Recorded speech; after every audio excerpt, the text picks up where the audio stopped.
Hi hello നമസ്കാരം.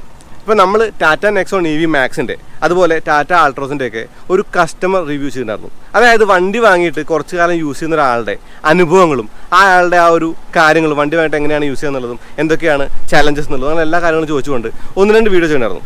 അപ്പോൾ ആ ഒരു വീഡിയോ ഒക്കെ ചെയ്തപ്പോൾ എന്നോട് ഏറ്റവും കൂടുതൽ ആളുകൾ ചോദിച്ചൊരു കാര്യം എന്ന് പറയുന്നത് ടാറ്റയുടെ ഏറ്റവും കൂടുതൽ വിൽക്കുന്ന വണ്ടിയാണല്ലോ ടാറ്റ ടിയാഗോ. ജനകീയ മോഡലാണ്, ഹാച്ച്ബാക്ക് ആണ്. മറ്റുള്ള കമ്പനികൾ കമ്പയർ ചെയ്യുമ്പോൾ ഏറ്റവും കൂടുതൽ വിൽക്കുന്ന വണ്ടി എന്ന് പറയുന്നത് അവർ എൻ്റെ ഹാച്ച്ബാക്ക് തന്നെയാണ്.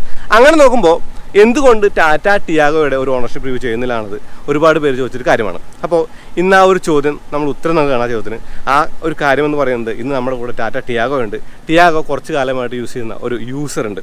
അപ്പോൾ വണ്ടിപ്രാന്തൻ്റെ പുതിയ വീഡിയോയിലേക്ക് എല്ലാവർക്കും സ്വാഗതം. നമുക്കൊന്ന് ടാറ്റ ടിയാഗോയുടെ ഒരു കസ്റ്റമർ റിവ്യൂ ചെയ്യാം.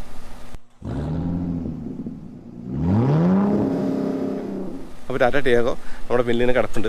അപ്പോൾ ടാറ്റ ടിയാഗോയിൽ കിടക്കുന്ന ആ ഒരു വണ്ടിയിൽ ആ ഒരു കസ്റ്റമറുണ്ട്. നമുക്ക് ആദ്യം കസ്റ്റമറെ പുറത്തേക്ക് വിളിക്കാം, എന്നിട്ട് ഒന്ന് പരിചയപ്പെട്ടതിന് ശേഷം വണ്ടി എടുത്തിട്ട് ഒരു ഡ്രൈവ് പോകാം. അപ്പോൾ ഡ്രൈവ് പോകുമ്പോൾ കുറച്ചധികം കാര്യങ്ങൾ നമ്മൾ മറ്റുള്ള വണ്ടികളിലെ ആ ഒരു റിവ്യൂവിൽ ചോദിച്ച പോലെ തന്നെ ചോദിച്ച് പരിചയപ്പെട്ട് അങ്ങനെ യാത്ര പോകാം. നമുക്ക് നേരെ അങ്ങോട്ട് പോയാലോ. അതാണ് ആ ഒരു വണ്ടി.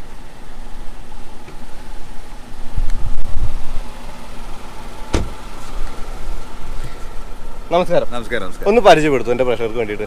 എൻ്റെ പേര് സേതുറാം നാരായണൻ എന്നാണ്. ഞാൻ കൊച്ചിക്കാരനാണ്. ബിസിനസ്സാണ്. എനിക്ക് ടാറ്റയുടെ വലിയൊരു ഫാനാണ്.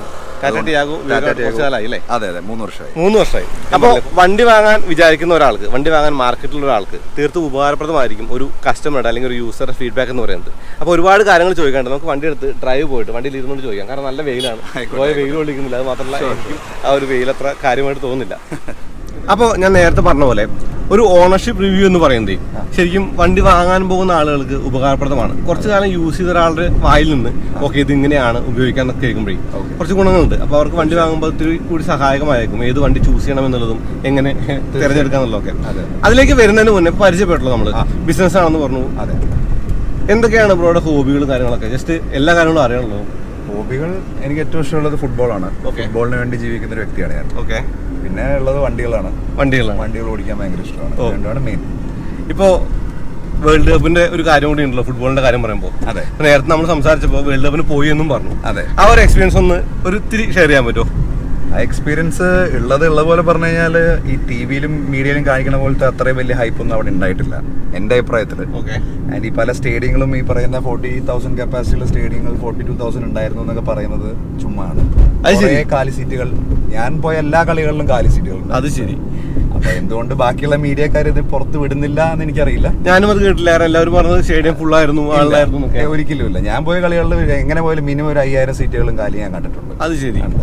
ബട്ട് പറയാണ്ടിരിക്കാൻ പറ്റില്ല, stadium and infrastructure top class ആണ്. അടിപൊളിയാണ്. കളിയിൽ സ്റ്റേഡിയത്തിലേക്ക് കയറാനുള്ള ഒരു എക്സ്പീരിയൻസും അല്ലെങ്കിൽ ആ ഒരു ട്രാൻസ്പോർട്ടേഷനും ഇതെല്ലാം 10 out of 10. അടിപൊളി. ആകെയുള്ള സ്റ്റേഡിയം ആംബിയൻസ് മാത്രമാണ് എനിക്ക് അതിലൊരു എതിർപ്പുള്ളത്. ഓക്കെ. അപ്പോൾ വണ്ടിയിലേക്ക് വന്നാം. എന്തുകൊണ്ട് ടിയാഗോ എന്നുള്ള ഒരു ചോദ്യം ഉണ്ട് എനിക്ക്. ഒരുപാട് വണ്ടികൾ നേരത്തിലുണ്ട്, ഒരുപാട് വണ്ടി വാങ്ങാം. ബഡ്ജറ്റ് ഫ്രണ്ട്ലി ആണെങ്കിൽ ഈ ഒരു ബഡ്ജറ്റിലുള്ള വേറെ വണ്ടികളുണ്ട്. പക്ഷെ എന്തുകൊണ്ട് ടാറ്റ ടിയാഗോയിൽ എത്തി എന്നുള്ളതാണ്. ടാറ്റ എനിക്ക് എൻ്റെ ഫേവറേറ്റ് കാർ കമ്പനീസിലൊരു ബ്രാൻഡാണ്. ഓക്കെ. ചെറുപ്പം തൊട്ട് എൻ്റെ വീട്ടിൽ ടാറ്റയുടെ വണ്ടികൾ കണ്ടു വളർന്നതാണ്. അത് ശരി. അപ്പോൾ പണ്ട് ടാറ്റ സിയറ ഉണ്ടായിട്ടുണ്ട്, ടാറ്റ എസ്റ്റേറ്റ് ഉണ്ടായിട്ടുണ്ട്, അച്ഛന് ടാറ്റ സുമോ ഉണ്ടായിട്ടുണ്ട്. ഞാൻ ഡ്രൈവിംഗ് പഠിച്ച ടാറ്റ സുമോയിലാണ്. അപ്പൊ ടാറ്റ ആയിട്ട് എനിക്ക് ഭയങ്കര ഒരു ഇമോഷണൽ ബോണ്ടിങ് ഉണ്ട്. അത് ശരി. ടാറ്റ കമ്പനികളുടെ വണ്ടികൾ യൂസ് ചെയ്യുന്നതാണ് പണ്ട്. അതെ അതെ, പണ്ട് തൊട്ട്. സിയറ എന്നൊക്കെ കേൾക്കുമ്പോഴേ ശരിക്കും സിയറൊക്കെ യൂസ് ചെയ്ത ഒരാളുടെ ഒരു എക്സ്പീരിയൻസ് ശരിക്കും ഞാൻ യൂസ് ചെയ്തിട്ടില്ല. ഞാൻ മനസ്സിലായി, കൊച്ചാണ്. അപ്പോൾ അച്ഛന്റെ വണ്ടികൾ ഉണ്ടായിരുന്നു, അതുകൊണ്ട് അതിൽ യാത്ര ചെയ്യാൻ പറ്റിയിട്ടുണ്ട്. അതെ, യാത്ര ചെയ്യൽ ഒരു കണക്കിന് യൂസ് ആണല്ലോ. ടാറ്റ സുമോ ആണ് ഞാൻ ആദ്യമായിട്ട് ഓടിക്കുന്ന ടാറ്റയുടെ വണ്ടി. അപ്പൊ ടിയാഗോ തിരഞ്ഞെടുക്കാൻ ഒരു കാരണമായി. അതെ, തെരഞ്ഞെടുത്തു. പക്ഷേ AMT ആണത്. അപ്പൊ AMTക്ക് എന്തെങ്കിലും പ്രത്യേകിച്ച് റീസൺ ഉണ്ട്? ഇപ്പോൾ സിറ്റി യൂസ് ആണ് കൂടുതൽ, ഓട്ടോമാറ്റിക് ആണ് എളുപ്പം എന്നുള്ളത് എല്ലാവർക്കും അറിയാവുന്ന കാര്യമാണ്. അപ്പാർട്ട് ഫ്രം വേറെ ഒന്നുമില്ല, ഈസ് ഓഫ് യൂസ് തന്നെയാണ്. നമുക്ക് ഹാസിൽ ഫ്രീ ആയിട്ട് സിറ്റി കൂടെ ഓടിച്ചു കിടക്കാം. ആൻഡ് ഈ ട്രാഫിക്കിലാണെങ്കിലും സിഗ്നലിലാണെങ്കിലും ഈ ക്ലച്ചും ഗിയറും മാറ്റിയുള്ള ഒരു ബുദ്ധിമുട്ട് ഒഴിവാക്കാൻ വേണ്ടി മാത്രമാണ് AMT ചൂസ് ചെയ്തത്. അല്ലാണ്ട് വേറെ പ്രത്യേകിച്ച് റീസൺസ് ഒന്നുമില്ല. AMT യൂസ് ചെയ്തു അല്ലെങ്കിൽ ചൂസ് ചെയ്തു, വണ്ടി വാങ്ങിയിട്ട് ഇനീഷ്യലി ആ ഒരു എക്സ്പീരിയൻസ് ഉണ്ടായിരുന്നു? കംഫർട്ടബിൾ ആയിരുന്നു. ഞാൻ ഇത് വാങ്ങുന്ന സമയത്തേക്ക് തോന്നുന്നു അധികം AMTകൾ വന്നു തുടങ്ങുന്ന സമയമായിരിക്കും. അതെ, ഞാൻ ടെസ്റ്റ് ഡ്രൈവ് ചെയ്തു.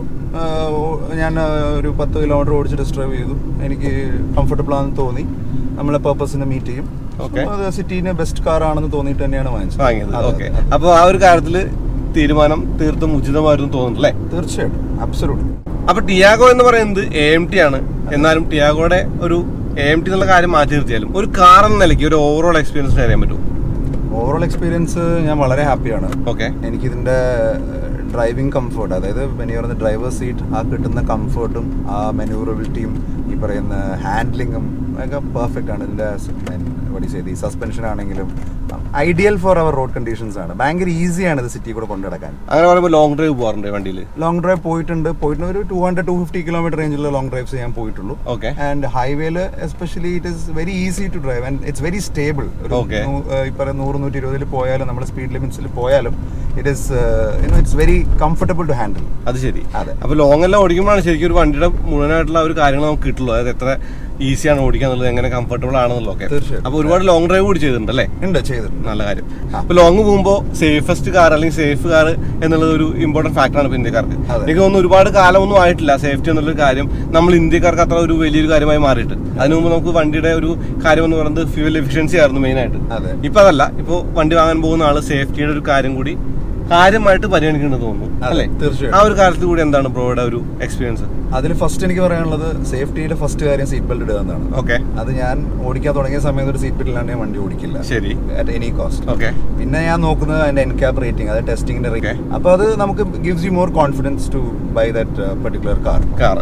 And I'm very happy with that. എന്ന് വെച്ചാൽ ഇപ്പോൾ സേഫ്റ്റി എന്ന് പറയുമ്പോഴേ ഇപ്പോൾ സീറ്റ് ബെൽറ്റ് മുതൽ ബേസിക് സേഫ്റ്റി മുതൽ നമ്മൾ വണ്ടി കൊണ്ട് ഇടിച്ചാൽ ആ ക്രാഷ് ടെസ്റ്റിൻ്റെ ഒരു സേഫ്റ്റി വരെ നോക്കി തുടങ്ങിയിട്ടുള്ള ആ ഒരു കാലഘട്ടത്തിൽ നമ്മൾ മിക്കവാറും ഇമ്പോർട്ടൻസ് കൊടുക്കുന്നത് ആ ഒരു NCAPക്ക് തന്നെയാണെന്നാണ് പറയുന്നത്. എൻ്റെ ഇതിൽ അതാണ്. ബിക്കോസ് അത് യൂറോപ്യൻ സ്റ്റാൻഡേർഡ്സിൽ അപ്രൂവ്ഡ് ആയിട്ടുള്ള ഒരു ഗവർണിംഗ് ബോഡിയാണ്. സോ അതുകൊണ്ട് ഞാൻ അതിൽ ട്രസ്റ്റ് ചെയ്യുന്നു. വണ്ടി സേഫ് ആണെന്നുള്ളൊരു കോൺഫിഡൻസ് എനിക്കുണ്ട്. ഓക്കെ. ഇനിയും എനിക്ക് ചോദിക്കാനുള്ള കാര്യം എന്ന് പറയുന്നത് ഇപ്പോൾ ഈ ഒരു ടിയാഗോയുടെ സേഫ്റ്റി അങ്ങനെയുള്ള കാര്യങ്ങളുണ്ട്. ബ്രേക്കിംഗ് എക്സ്പീരിയൻസ് ഉണ്ടോ? ശരിക്കും നല്ല ബ്രേക്കാണോ, നല്ല ബ്രേക്കിംഗ് ഉണ്ടോ, എങ്ങനെയാണോ അതിൻ്റെ ഒരു എക്സ്പീരിയൻസ്? നമ്മൾ എപ്പോഴും അപകടം പറ്റിയതിന് ശേഷമുള്ള സേഫ്റ്റിയേക്കാൾ കൂടുതൽ അപകടം പറ്റാണ്ടിരിക്കാനുള്ളതാണല്ലോ മെയിൻ ആയിട്ടുള്ള ഫാക്ടർ. അതെ. അങ്ങനെ നോക്കുമ്പോൾ ബ്രേക്കിങ്ങിന്റെ കാര്യം കൂടെ ഒന്ന് അങ്ങനെ നോക്കുമ്പോൾ ഈ വണ്ടിയുടെ പവർ ട്രെയിനിന് ഐഡിയൽ ആയിട്ടുള്ള ബ്രേക്ക് തന്നെയാണ് അവർ കൊടുത്തിരിക്കുന്നത്. ഓക്കെ. അത് ഈ ഒരു പെർട്ടിക്കുലർ പവർ ഔട്ട്പുട്ടുള്ള ഒരു വണ്ടിക്ക് at any given point of time brake ചെയ്താൽ കോൺഫിഡന്റ് ആയിട്ട് വണ്ടി നിൽക്കും എന്നുള്ള ഒരു രീതിയിലുള്ള ബ്രേക്ക് സിസ്റ്റം തന്നെയാണ് ഇവർ കൊടുത്തിരിക്കുന്നത്. ഈ ഒരു വണ്ടിയുടെ ലുക്സ് ഉണ്ടല്ലോ, അത് ഡിസൈൻ ഫീച്ചേഴ്സിനെ കുറിച്ചാണ്. ഇപ്പോൾ പ്രൊജക്ട് ഹെഡ്ലാമ്പ് ആണെങ്കിലും അല്ലെങ്കിൽ അങ്ങനെയുള്ള കാര്യങ്ങളൊക്കെ വണ്ടിക്കകത്തുണ്ടല്ലോ. അപ്പോൾ എനിക്ക് തോന്നുന്നു ആ ഒരു സമയത്ത് വണ്ടി വാങ്ങുമ്പോൾ ഈ ഒരു വണ്ടി തിരഞ്ഞെടുക്കാനായിട്ട് ആ ഒരു കാര്യങ്ങളൊക്കെ തന്നെ ചിലപ്പോൾ സ്വാധീനിച്ചിട്ടുണ്ടാവുമല്ലോ അല്ലേ? ഞാൻ ബേസിക്കലി വണ്ടി looks very neat and very simple. Okay. അല്ലാണ്ട് ഓവറായിട്ടുള്ള കാര്യങ്ങളൊന്നും അവർ ചെയ്തിട്ടില്ല. നീറ്റാണ് വണ്ടി പുറമേ വിഷ്വലി കാണാൻ. ഓക്കെ. ആൻഡ് എനിക്ക് മെയിൻ വേറെ കാര്യം ഇതിൽ വരുന്ന സ്പീക്കർ മറ്റേ ഹർമന്റെ ഓഡിയോ സിസ്റ്റം ഓൾറെഡി വരുന്നുണ്ട്. JBLന്റെ സ്പീക്കേഴ്സ് വരുന്നുണ്ട്. അപ്പോൾ ഓഡിയോ എനിക്ക് ഔട്ട്പുട്ട് ഭയങ്കര ക്വാളിറ്റി എനിക്ക് ഭയങ്കര നിർബന്ധമാണ്. അപ്പോൾ ഡ്രൈവ് ചെയ്യുമ്പോൾ പാട്ട് കേൾക്കാണ്ട് ഞാൻ ഡ്രൈവ് ചെയ്യാറില്ല. നന്നായി പാട്ട് കേൾക്കുന്ന ആൾ കൂടിയാണ്. അതെ, ഒരുപാട് പാട്ട് കേൾക്കാറുണ്ട്. അപ്പോൾ സ്പീക്കറിന്റെ ആ ഒരു ഇതും കൂടെ ആകുമ്പോൾ പിന്നെ ഡെഫിനറ്റ്ലി ഞാൻ അങ്ങനെ ചൂസ് ചെയ്തു. അപ്പോൾ സൗണ്ട് സിസ്റ്റം കൂടി സ്വാധീനിച്ചിട്ടുണ്ടെന്നുള്ളതാണ്. തീർച്ചയായിട്ടും. ഓക്കെ. ടോപ്പ് എൻഡ് മോഡൽ എടുക്കാനുള്ള കാരണം അത് തന്നെ ആയിരിക്കും. അത് തന്നെ. ഞാൻ ടോപ്പ് എൻഡ് മോഡലാണ് എപ്പോഴും പ്രിഫർ ചെയ്യുന്നത്. കാരണം അതിലാകുമ്പോൾ എല്ലാം ഉണ്ടാവും. പിന്നെ അഡീഷണലി നമ്മൾ സെപ്പറേറ്റ് ആയിട്ട് ചെയ്യേണ്ട ഒരു സിറ്റുവേഷൻ വരുന്നില്ല. ഓക്കെ. അതായിരിക്കും ദി ബെസ്റ്റ് ഓപ്ഷൻ എപ്പോഴും വാങ്ങിക്കാൻ. ഇനി എനിക്ക് ചോദിക്കേണ്ടത് സർവീസ് എക്സ്പീരിയൻസ് ആണ്. കാരണം ടാറ്റ കാർ വാങ്ങാൻ പോകുന്ന ആൾക്ക് എപ്പോഴും ഒരു സ്കെപ്റ്റിക്കലായ ഒരു ഏരിയ എന്ന് പറയുന്നത് സർവീസാണ്. പലപ്പോഴും സർവീസിന്റെ ഒരു നല്ല ഡീലർഷിപ്പിനെ കിട്ടുക എന്നുള്ളതോ അല്ലെങ്കിൽ അവരുടെ ഒരു സർവീസിന്റെ ഒരു കാര്യത്തിൽ സാറ്റിസ്ഫൈ ആവുക എന്നുള്ളതൊക്കെ ഒരിക്കലും ചലഞ്ചിങ് ആണെന്ന് തോന്നുന്നു, ഏതൊരു കമ്പനിയെ കുറിച്ചാണെങ്കിലും. അപ്പോൾ ഈ ഒരു ടിയാഗോയുടെ കാര്യത്തിൽ എങ്ങനെയാണ് അതിന്റെ ഒരു എക്സ്പീരിയൻസ് എന്നുള്ളത്? സർവീസിൽ എനിക്ക് ഇതുവരെ അങ്ങനെ മേജർ ആയിട്ടുള്ള ഇഷ്യൂസ് ഒന്നും ഉണ്ടായിട്ടില്ല. നോർമൽ ആയിട്ടുള്ള സർവീസിന്റെ ടൈം ആകുമ്പോൾ സർവീസ് ചെയ്യാറുണ്ട്. ഓക്കെ. അതിന്റെ പേയ്മെന്റ് വൈസ് ആണെങ്കിലും ബിൽ വൈസ് ആണെങ്കിലും എനിക്ക് അത്ര എക്സ്പെൻസീവ് ഇപ്പൊ അതൊരു സ്റ്റാൻഡേർഡ് നോം ആയില്ല. എവിടെയാണ് സർവീസ് ഡീലർഷിപ്പിനെ കുറിച്ച് ചോദിച്ചാൽ? ഞാൻ ഇനീഷ്യലി കൊടുത്തുകൊണ്ടിരുന്നത് മലയാളം മോട്ടോഴ്സിലാണ്. ഓക്കെ. അത് കഴിഞ്ഞ് ഞാൻ അവിടെ നിന്ന് ചേഞ്ച് ചെയ്തു. ലാസ്റ്റ് കൊടുത്തത് ഗോകുലം മോട്ടോഴ്സിലാണ്. ഓക്കെ. എന്തായാലും രണ്ട് സർവീസ് സ്റ്റേഷനുകളായിട്ടും അല്ലെങ്കിൽ രണ്ട് സർവീസ് ഡീലേഴ്സ് ആയിട്ടും വലിയ കുഴപ്പമില്ലാത്ത ഒരു എന്താ പറയുക റിലേഷൻ ഉണ്ടല്ലേ? ഉണ്ട്. തീർച്ചയായിട്ടും. എനിക്ക് തോന്നുന്നു ഈ ടാറ്റ മോട്ടോഴ്സിന്റെ വണ്ടികൾ ഇപ്പോൾ ഒരുപാട് പേര് വാങ്ങുന്ന ആളുകളൊക്കെ ഈ ഒരു സർവീസിന്റെ കാര്യത്തിൽ ഞാൻ നേരത്തെ പറഞ്ഞ സ്കെപ്റ്റിക്കലാണ്. എന്നാലും നല്ല സർവീസ് കിട്ടാനുണ്ടെന്ന് തോന്നുന്നു ചിലയിടത്തൊക്കെ. നമ്മൾ കറക്റ്റ് മൾട്ടിപ്പിൾ ഓപ്ഷൻസ് ഉണ്ട് നമുക്ക്. ഒരു സ്ഥലത്ത് നമ്മളൊരു ഡീലറിനെ ഇത് വാങ്ങി എന്ന് പറഞ്ഞുകൊണ്ട് ആ ഡീലറുടെ സർവീസ് സെന്ററിൽ തന്നെ കൊടുക്കണം എന്ന് നിർബന്ധമൊന്നുമില്ല. എവിടെ കൊടുത്താലും നമുക്ക് ഏത് ഓതറൈസ്ഡ് ടാറ്റ സർവീസ് സെന്ററിൽ വേണമെങ്കിൽ കൊടുക്കാം. അപ്പോൾ ഓരോ പ്രാവശ്യം നമ്മൾ മാറ്റി കൊടുത്തിട്ട് നമുക്ക് തന്നെ റിസൾട്ട് ചെയ്യുന്ന ഒരു ഡിസിഷനിൽ എത്താൻ പറ്റും. ഇനി ആരോട് സ്റ്റിക്ക് ഓൺ ചെയ്യണം എന്ന് പറഞ്ഞാൽ നമുക്കൊരു ക്ലിയർ ഐഡിയ കിട്ടും ഏതാണ് നല്ലത്. എക്സാക്ട്ലി നമ്മുടെ എക്സ്പീരിയൻസ് അനുസരിച്ച് നമ്മൾ ചൂസ് ചെയ്യാന്നേ ഞാൻ പറയുള്ളൂ. എല്ലാവർക്കും സെയിം ചെയ്യുന്ന വർക്കെല്ലാം സെയിം തന്നെയാണ്. ഓക്കെ. അപ്പം ഞാൻ ചോദിക്കാനുള്ള കാരണം ഞാൻ യൂസ് ചെയ്യുന്നത് ടാറ്റ വണ്ടിയല്ല, ടാറ്റ മോട്ടോഴ്സിന്റെ കാറല്ല. അപ്പോൾ എനിക്ക് സർവീസിന്റെ എക്സ്പീരിയൻസ് ടാറ്റ ടിയാഗോയെ കുറിച്ച് എൻ്റെ വ്യൂവേഴ്സിന് അല്ലെങ്കിൽ എൻ്റെ ഒരു കാഴ്ചക്കാരോട് പറയാൻ പറ്റില്ല.